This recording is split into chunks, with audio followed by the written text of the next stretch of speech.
네, 감사합니다. 아름다운 교회는 두 번째 예배에는 두 번째 왔습니다. 뵀을 수도 있고 또 카페에서 또 저도 김포에 사니까요. 어쩌면 어딘가에서 뵀을 것 같습니다. 아름다운 교회에 초대해 주셔서 감사하고요. 우리 성도님들 또 전도사님, 목사님, 또 당회원들 모두 초대해 주셔서 특별히 오늘 부활주일에 초대해 주셔서 더 감사합니다. 김포에서 커피가 두 번째로 맛있는 카페가 있습니다. 민들레와 달팽이라는 카페인데요. 양곡에 있어요. 카페 민들레와 달팽이에서는 민들레 교회가 예배 드립니다. 저는 민들레 교회 목사이고요. 카페 민들레와 달팽이에서는 일주일에 두 번 발달장애인 자조 모임을 해요. 발달장애인은 지적장애인 그리고 자폐성 장애인을 함께 부르는 말입니다.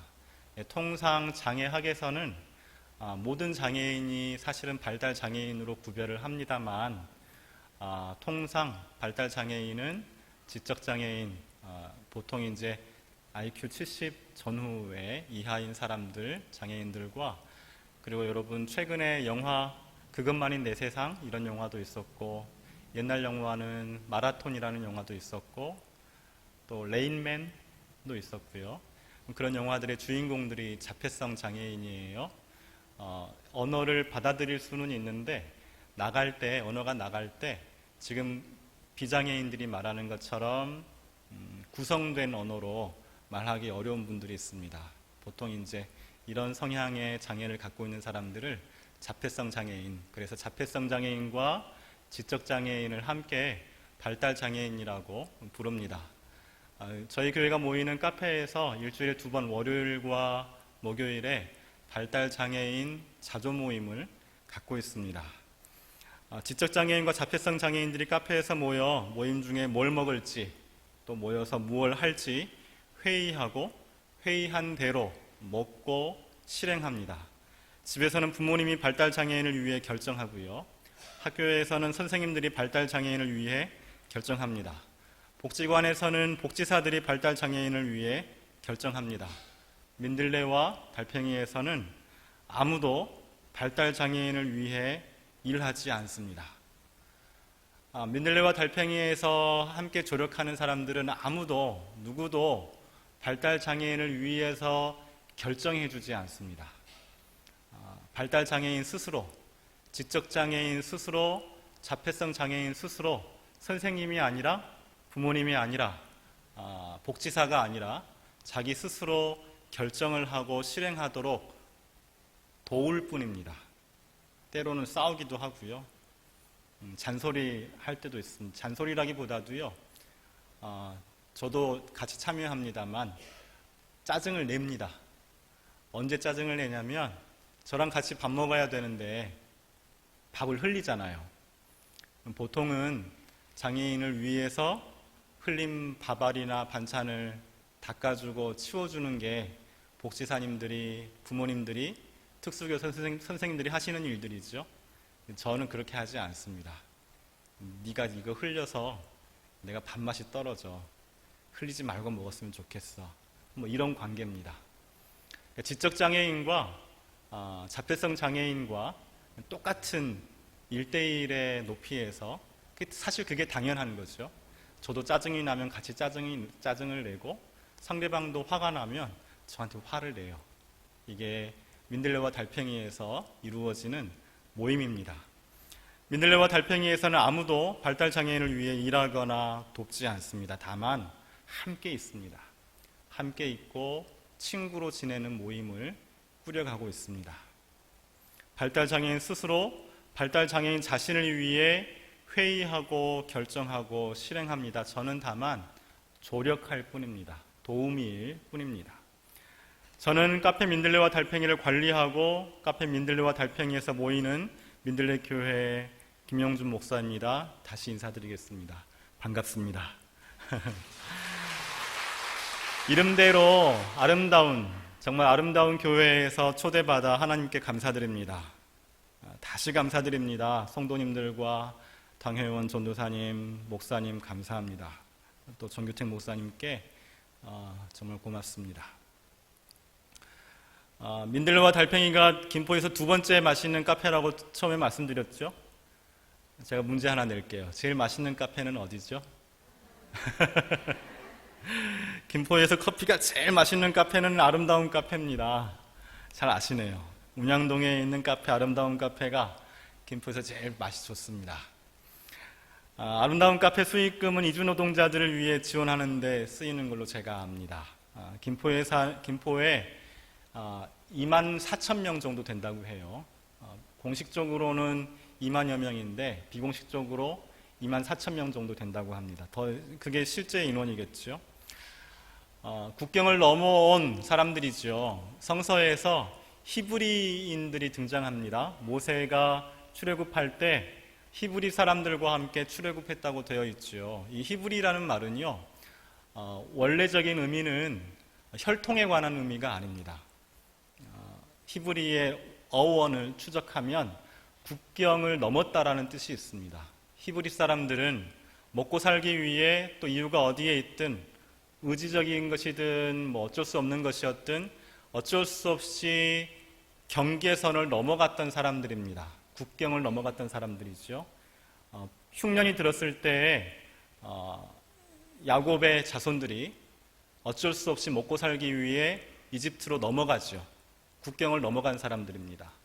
또 이집트의 노예 생활이 너무 힘들고 어렵고 지치니까 하나님께서 말씀하신 약속의 땅을 가기 위해 또 다시 국경을 넘어간 사람들이 있었죠. 그 사람들이 모세와 함께했던 히브리 사람들입니다.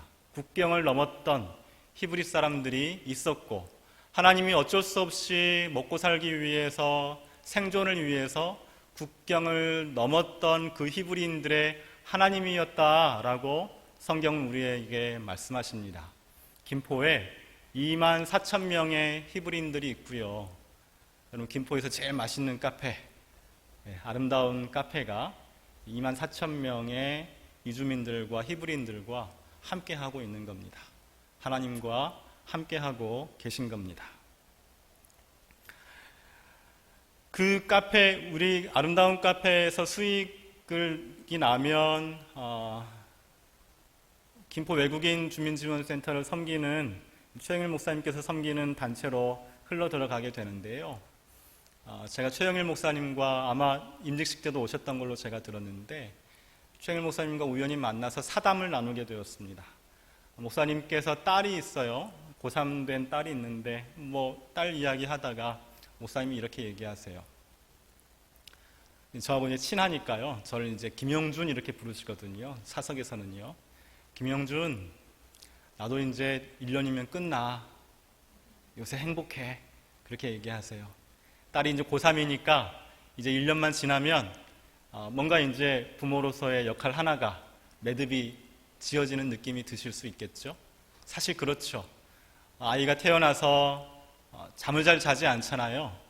100일이 지나면 정말 마법같이 낮과 밤을 가리게 되고요. 또 돌 무렵이 되면 아이가 걷게 되고, 또 어느 시점이 되면 말을 하게 되고, 또 애달캐달 조마조마합니다만 또 어느 시점이 되면 학교에도 갑니다.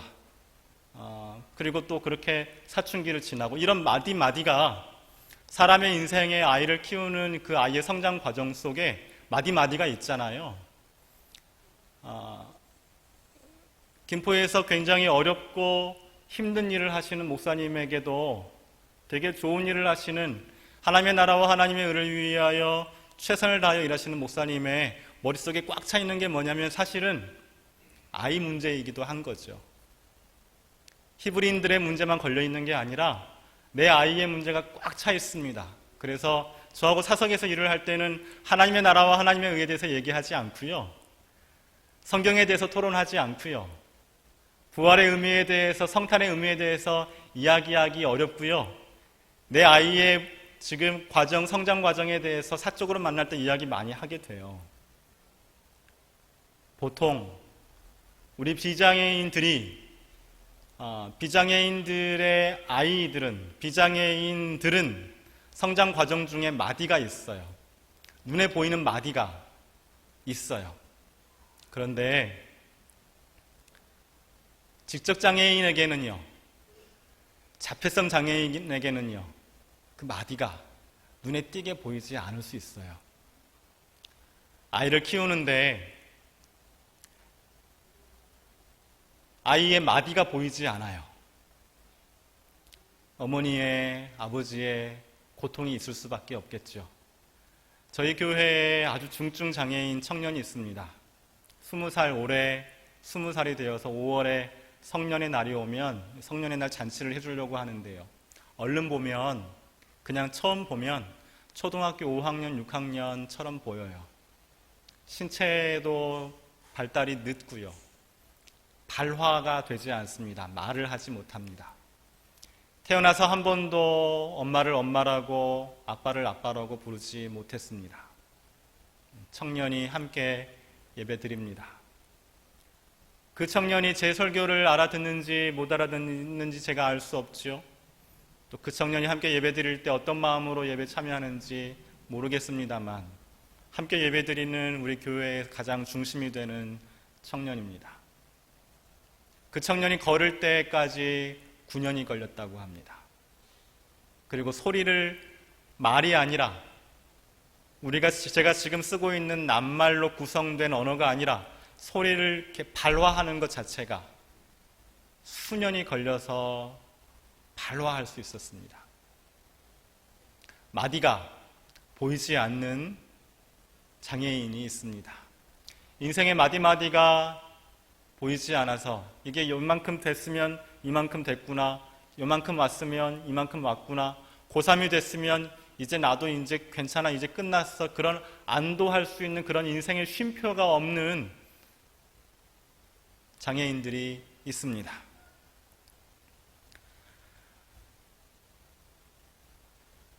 장애인에겐 비장애인 인생에 보이는 마디가 뚜렷하지 않습니다. 여러분 잘 아시는 대지라는 소설이 있죠. 펄벅이라는 작가가 쓴.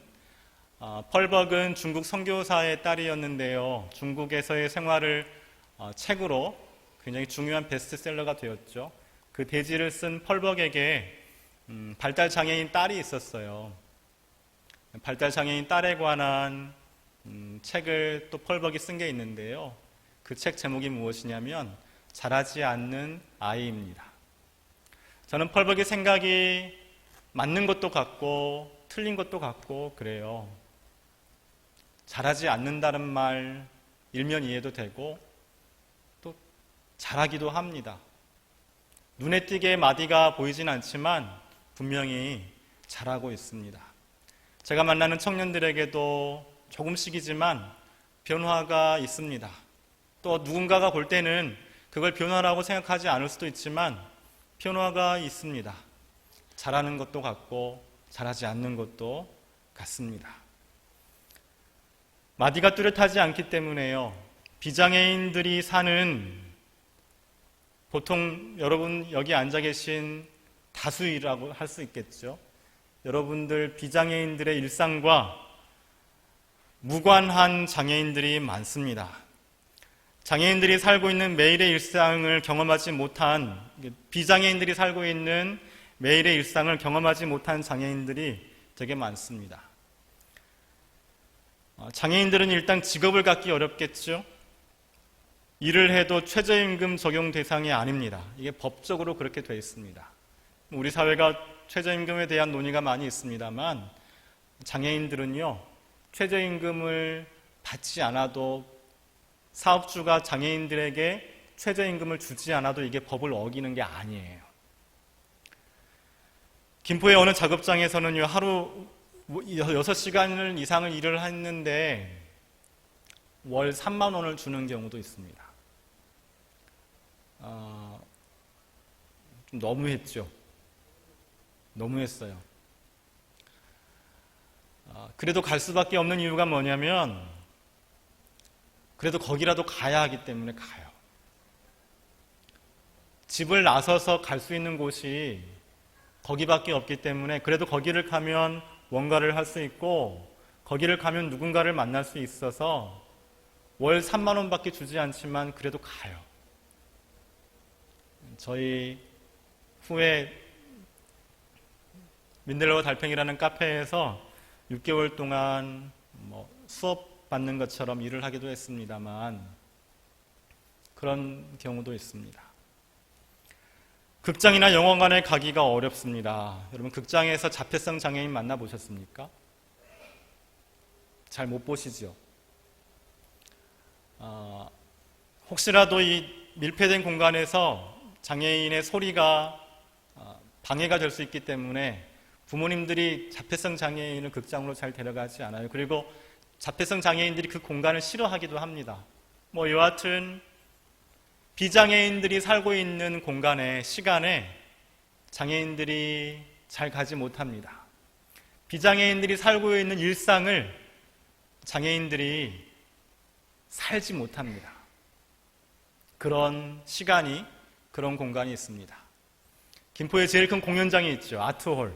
사우동의 김포 아트홀이 제일 큰 공연장인데 여러분 거기에 휠체어가 들어올 수 있는 좌석이 따로 있습니다.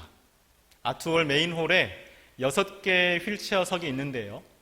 휠체어를 그냥 갖다 두면 됩니다. 그런 공간이 있는데 한 번도 아트홀에서 공연을 할 때 휠체어 6개가 다 들어온 적이 없습니다. 2017년에 성탄절을 맞아서 저희 교회에 누군가가 큰 헌금을 하셨습니다. 저희로서는 굉장히 큰 헌금이었습니다. 이 헌금을 어떻게 할까 고민하다가 지역에 선물하면 좋겠다라고 생각을 했고요. 어떤 선물을 하는 게 좋을까? 근데 요즘 먹고는 사시는 것 같아요. 이렇게 밥 먹는 거에는 큰 어려움들이 정말로 밥 먹는 거요. 쌀을 먹고 그게 쌀이든 라면이든 빵이든 그냥 먹는 거는 우리가 먹는 것 같아요. 선물을 어떻게 할까? 뭘 할 수 있을까? 고민을 하다가 공연을 선물하기로 했습니다. 공연을 보지 못한 사람들이 있겠다. 지역아동센터의 아이들이 엄마와 함께 아빠와 함께 공연을 볼 기회가 없겠죠. 다문화 가정의 아이들 어려울 수 있겠죠. 또 김포에 장애인 야학하는 모임이 있는데요. 장애인 야학에서 공부하는 검정고시 공부하고 있는 분들도 역시 공연에 참여하기 어렵겠죠. 제가 만나는 장애인들, 직접장애인, 자폐성 장애인들도 공연에 가기가 되게 어렵습니다. 공연에 갈 수 없는 사람들을 한번 김포에서 모아봤더니 여러 단체들 이렇게 공문 보내고 모아봤더니요. 그래도 한 400명이 얼추 모이겠습니다. 400명을 다 초대해서요. 아트홀 메인 공연장에서 공연에 올 수 없었던 사람들에게 성탄절을 맞아서 오스카 와일드의 행복한 왕자라는 공연을 올렸습니다. 김포시와 상의를 해서 김포시가 아트홀을 무료로 대관해 주었기 때문에 또 가능했고요. 그때 아트홀 관계자가 이렇게 얘기해요. 저도 몰랐었는데 장애인이 휠체어를 탄 장애인이 장애인석 6개가 꽉 차서 공연하기가 오늘이 처음이다라고 이야기하셨어요. 우리가 살고 있음직한, 우리가 누리고 있음직한 일상을 살지 못하는 사람들이 있습니다. 너무나 당연한 일상을 살지 못하는 사람들이 우리 주변에 많습니다. 구원은, 일상을 살지 못하는 사람들에게 구원은 뭘까요? 자폐성 장애인들에게 구원은 뭘까요? 지적 장애인들에게 구원은 뭘까요? 구원은 일상을 살지 못하는 사람들이 일상을 살게 되는 것이 구원입니다. 예수님이 공생애를 시작하실 때 주의 영이 내게 임하셨으니 가난한 자에게 복음을, 갇힌 자에게 자유를, 눈먼 자에게 다시 보게 함을 전파하게 하셨다. 예수님께 주의 성령이, 주의 영이 임하였을 때, 예수님이 공생애를 시작하시면서 선포하실 때 예수님께서 말씀하셨던 복음의 내용이 무엇이었냐면 갇힌 자는 자유롭게 되는 것이었어요. 갇힌 자에게 일상이 뭡니까? 갇힌 자가 누리지 못하는 일상이 무엇입니까? 자유가 없는 것이죠. 보지 못하는 자가 보는 것이었어요.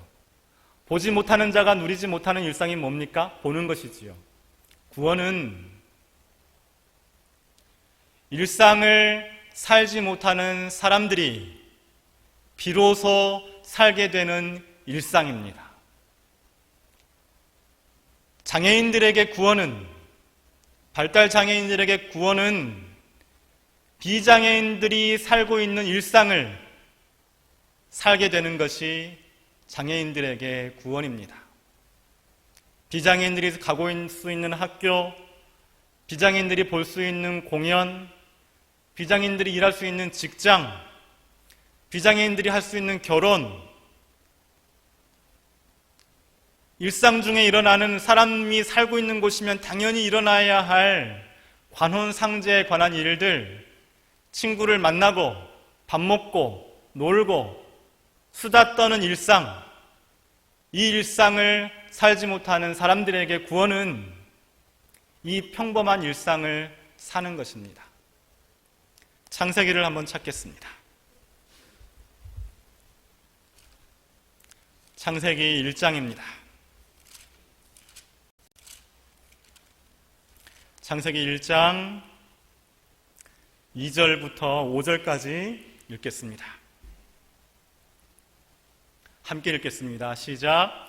땅이 혼돈하고 공허하며 흑암이 깊음 위에 있고 하나님의 영은 수면 위에 운행하시니라.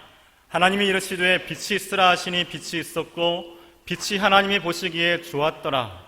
하나님이 빛과 어둠을 나누사 하나님이 빛을 낮이라 부르시고 어둠을 밤이라 부르시니라. 저녁이 되고 아침이 되니 이는 첫째 날이니라.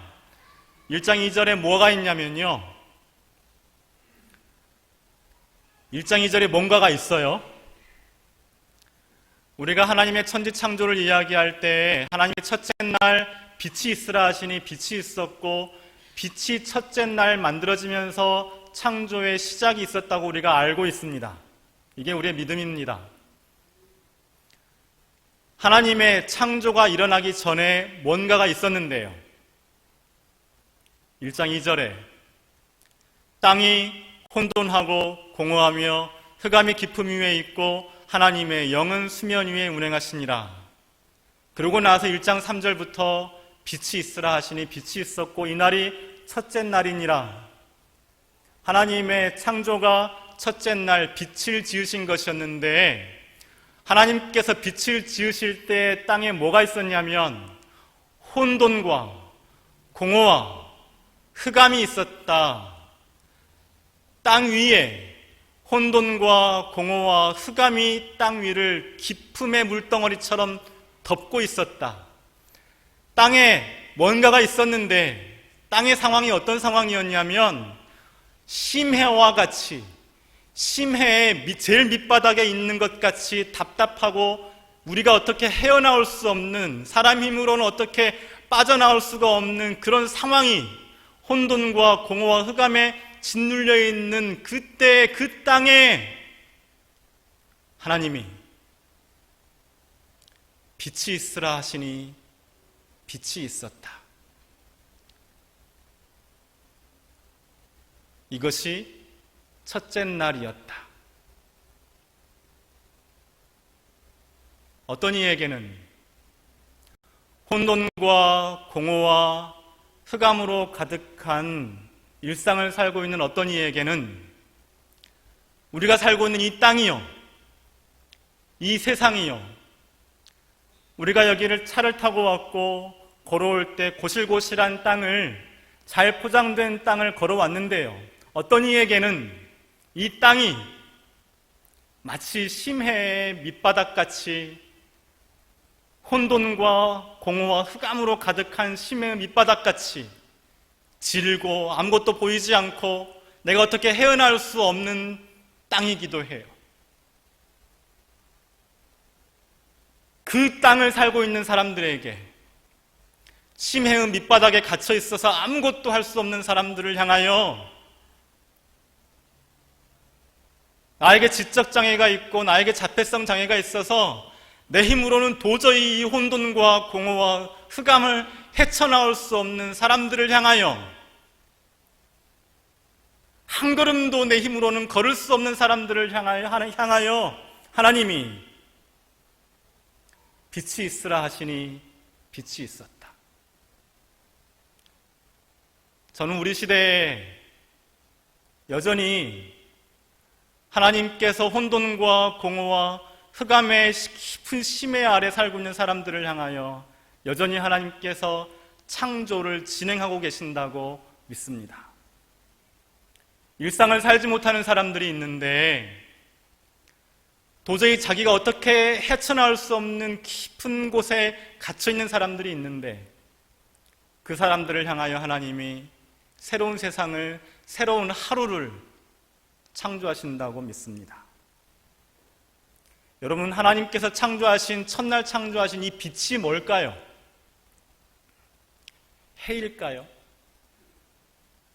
달일까요? 별일까요? 이 빛이 뭘까요?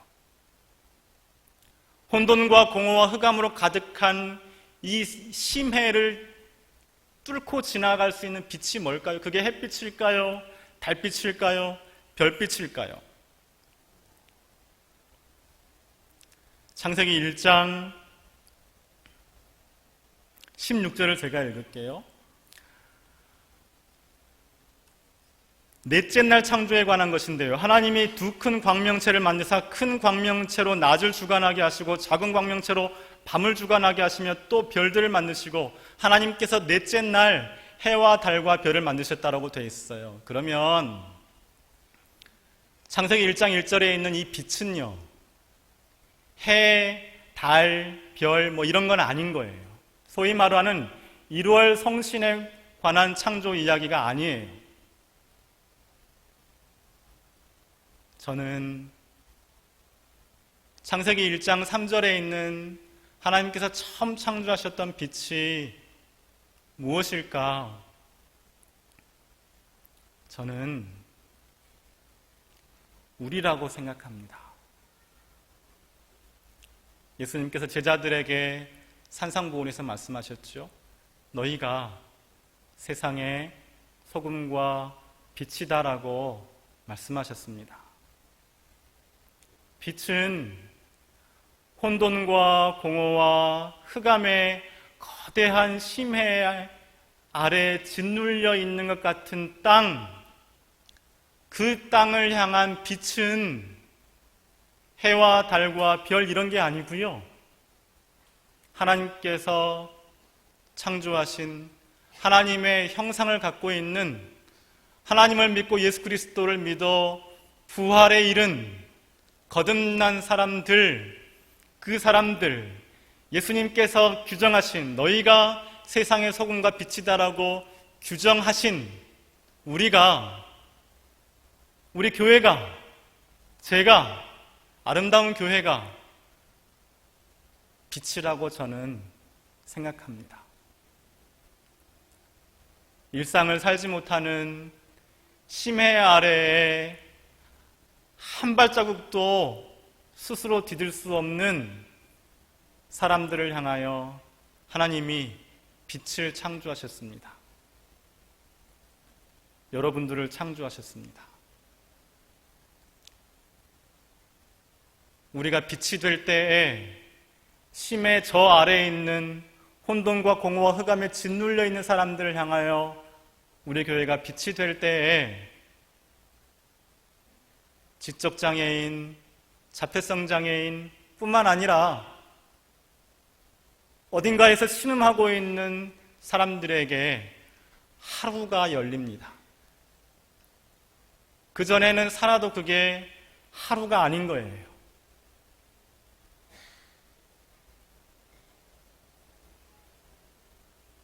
그건 하루가 아니에요. 빛을 만날 때, 빛을 경험할 때 비로소 하루가 되는 거예요. 일상을 살게 될 때에 비로소 하루가 되는 거예요. 내가 무엇을 먹을지 결정하고, 내가 어디를 갈지 결정하고 또 결행할 수 있고, 일을 하면 최소한 최저임금을 받을 수 있고, 영화관에 가고 싶으면 영화관에 갈 수 있고,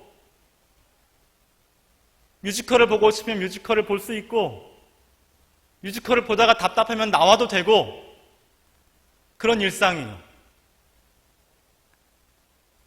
우리가 일상을 살지 못하는 사람에게 빛이 되어줄 때에 일상을 살지 못하는 사람들이 마침내 일상을 사는 첫째 날 하루가 열립니다. 하나님은 그렇게 세상을 창조하고 계십니다. 창조는 우주의 어떤 은하계와 태양계와 여튼 거대한 우주가 일어났던 창조의 한 순간이 있었고요. 저는 그렇게 믿습니다. 또 창조는 여전히 진행형입니다. 누구를 통해서요?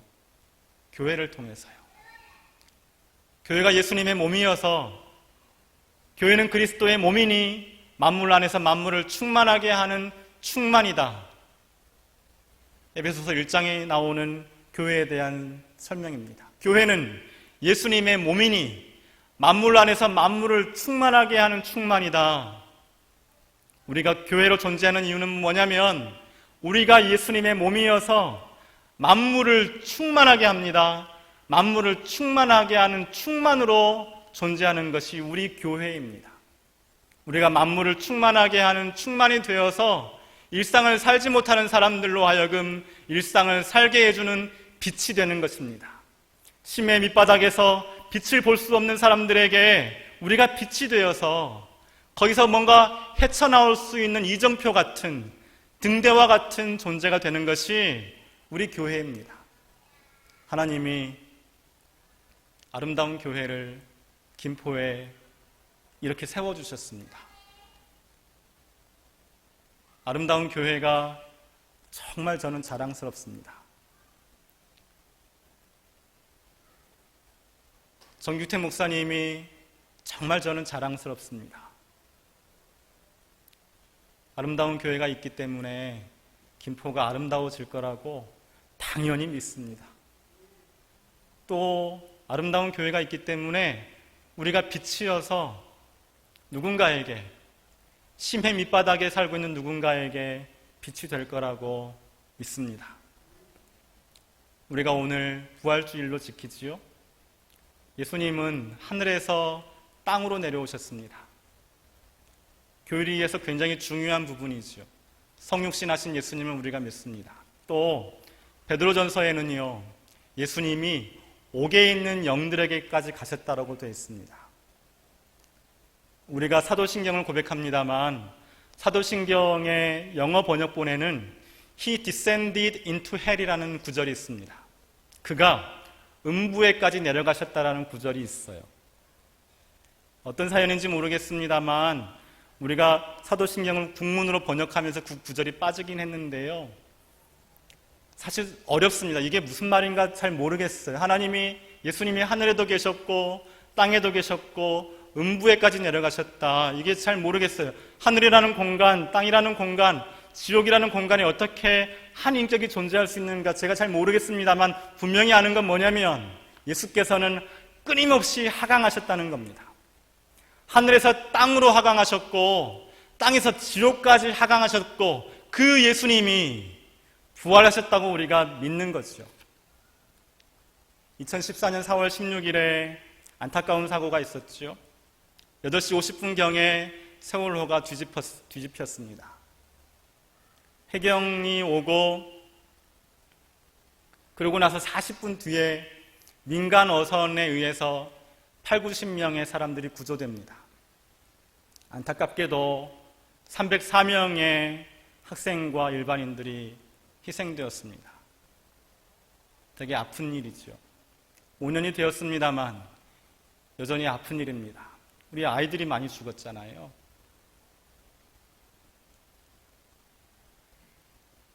안산 명성교회에 다니는 아이가 있었습니다. 안산 명성교회 관리집사의 딸이었습니다. 관리집사님에게는 4아이가 있었는데 그 중에 마지였습니다. 이름이 양온유입니다. 온유는 2014년 당시에 단원고등학교 2학년 2반의 반장이었습니다. 온유는 뭔가 낌새가 이상해서 배가 기울어질 때 가판 위로 올라왔어요. 가판 위로 올라온 온유는 거기서 기다렸으면 구조되었을 것입니다. 2학년 2반 반장 온유가 가판 위에 올라왔을 때 소리를 들어요. 친구가 부르는 소리입니다. 살려달라는 소리가 들렸다고 해요.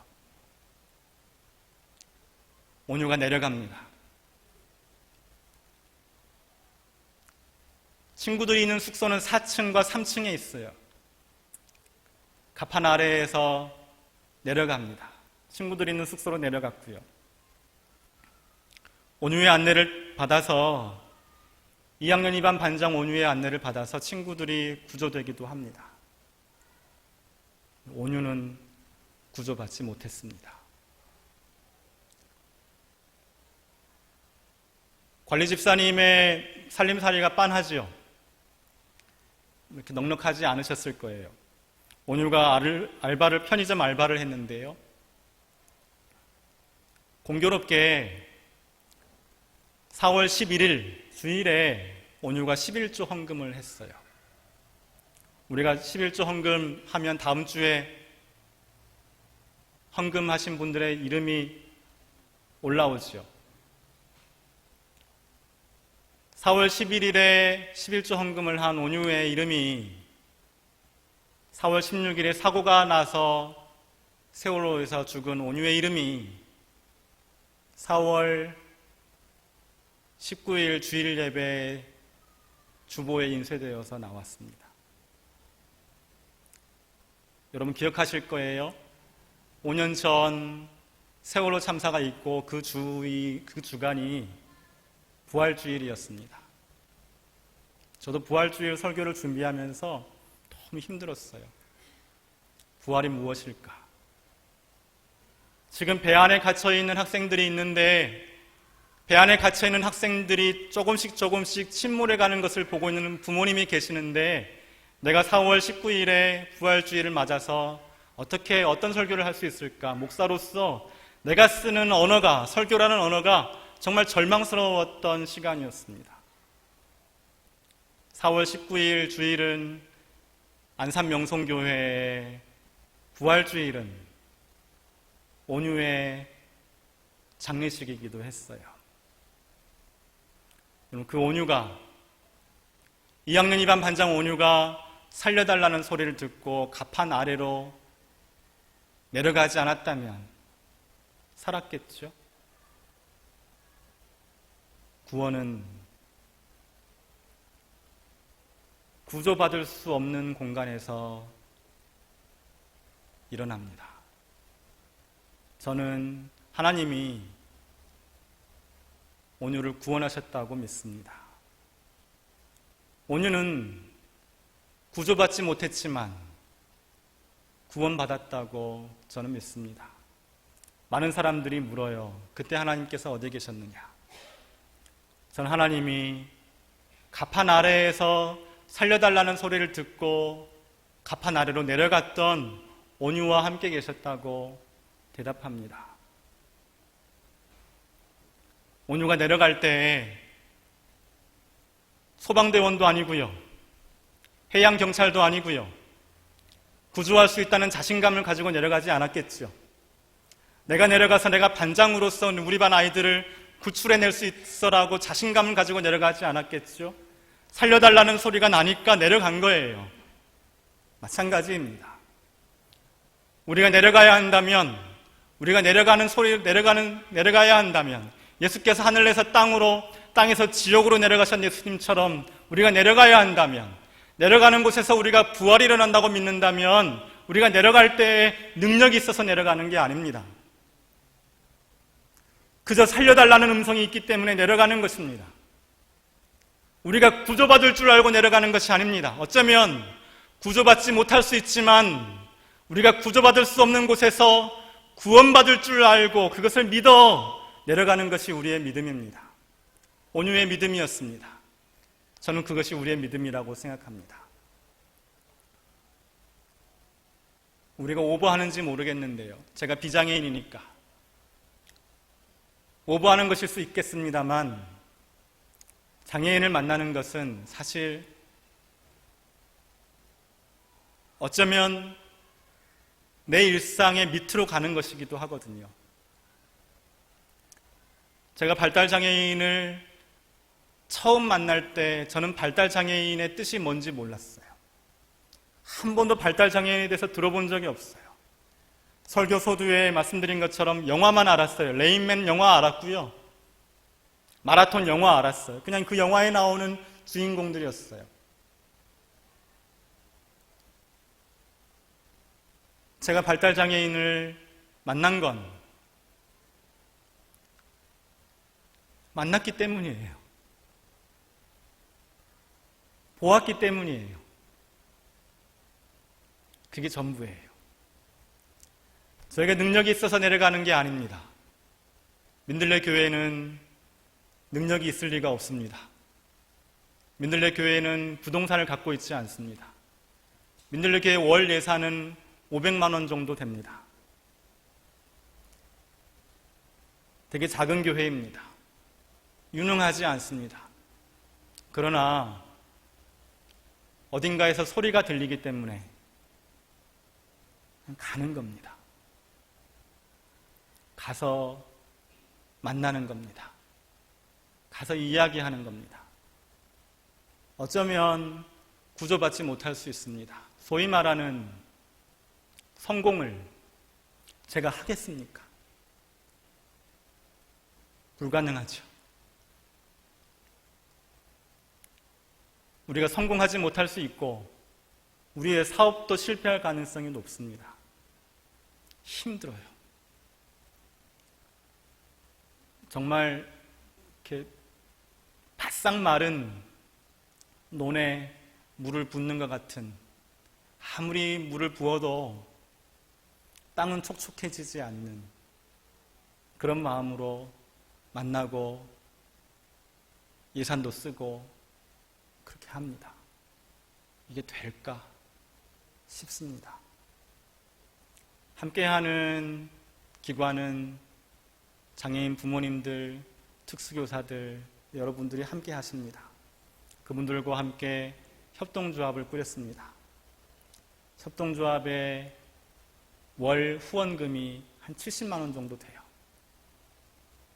도저히 살림살이를 할 수가 없는 기관이죠. 근데 일을 해요.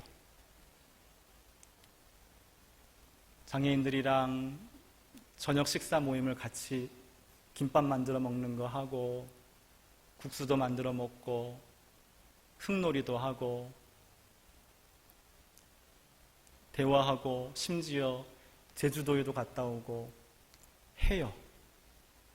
유능하기 때문에 하는 게 아닙니다. 돈이 있어서 하는 것도 아니고요. 전문가이기 때문에 하는 게 아닙니다.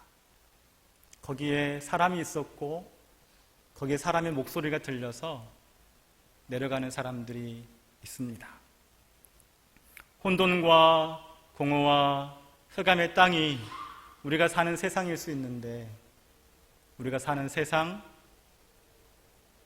그 세상에서 일상을 살지 못하고 있는 사람들에게 우리가 일상을 선물하면 좋겠습니다.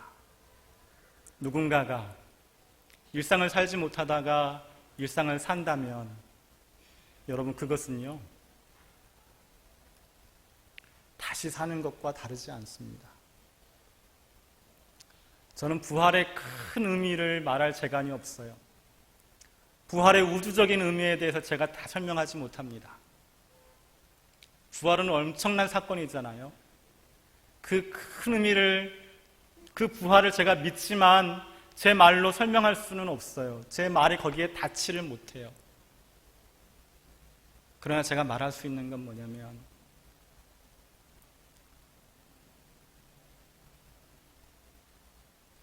지금 누군가가 살고 있지만 사는 게 아닌 삶이 있어요.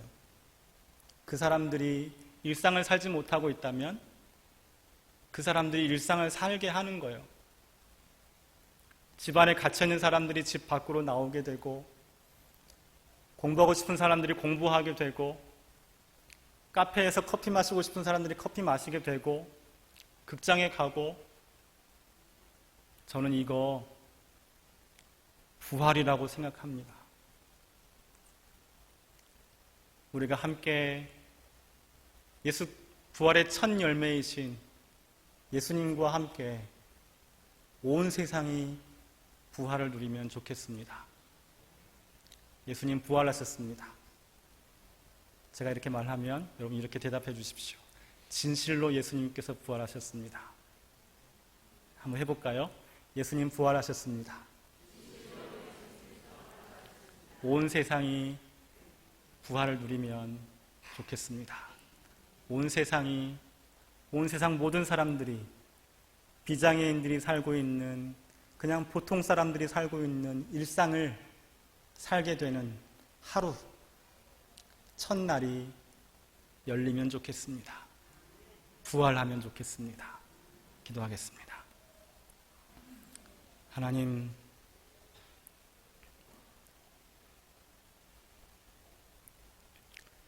부활하신 주님을 찬양합니다. 하늘에서 땅으로, 땅에서 십자가에 달리셔 죽으셨지만 부활하신 주님을 찬양합니다. 우리의 찬양을 받아주시옵소서. 하나님, 우리가 또 부활의 첫 열매이신 예수 그리스도를 믿음으로 부활할 것을 믿습니다.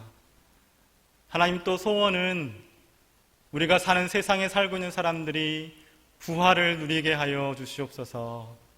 교리를 고백함으로 구원받음과 아울러 하나님, 혹 교리를 고백하지 못했어도 일상을 사는 기적이, 모든 사람들이 일상을 사는 기적이, 일상을 살지 못하는 장애인들도 일상을 살게 되는 기적이 일어나게 하여 주시옵소서. 그래서 우리 동네의 모든 사람들이 신생을, 새로운 인생, 다시 태어나는 인생을 경험케 하여 주시옵소서. 예수님의 이름으로 기도드립니다. 아멘.